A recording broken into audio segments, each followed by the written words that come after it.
Նա եղել է ջրասուզալող սպորտաձևի 17-հակի չեմպիոնը Հայաստանից։ Իր գրանցած հաջողություններով հանդերձ նա նաև հայտնի է իր աներևակայելի հերոսային պատմություններով։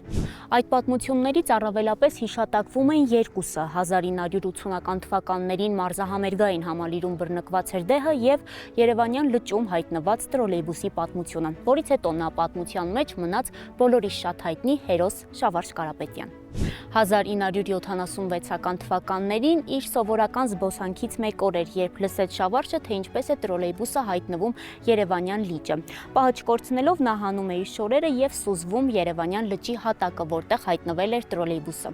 Երբ արդեն տրոլեյբուսը հայտնվել էր Երևանյան լճի հատակին, նրան հաջողվեց կոտրել ապակին և մեկ առ մեկ հանել ուղևորներին։ 30 ուղևորի է կարողանում փրկել, որոնցից միայն 20-ի կյանքն է հաջողվում վերջնականապես փրկել։ Իր անձնվեր քայլի պատճառով նա վարակվում է թոքաբոր բով, իսկ ապակուց առաջացրած վերքերը նրա մոտ արյան վարակ են առաջացնում, ինչի պատճառով երկար պառկում է հիվանդանոցում։ Եվ ինչպես իր բժիշկն էր ասում, Շավարժը կազդուրվեց միմիայն իր բացառիկ ֆիզիկական մարզվածության շնորհիվ։ Տեղի ունեցած դեպքերի պատճառով Շավարժն ամբողջովին թողնում է իր սիրելի սպորտաձևը։ 2014 թվականին հետաքրքիր է, որ նա դառնում է կրակի վազարշավի 10 ջահակիրներից մեկը։ Իր մահից հետո հետաքրքիր է, որ նաև երկնային աստղակերպերից մեկը նրա անունով կոչվեց, անվանվելով 3027 Շավարժ։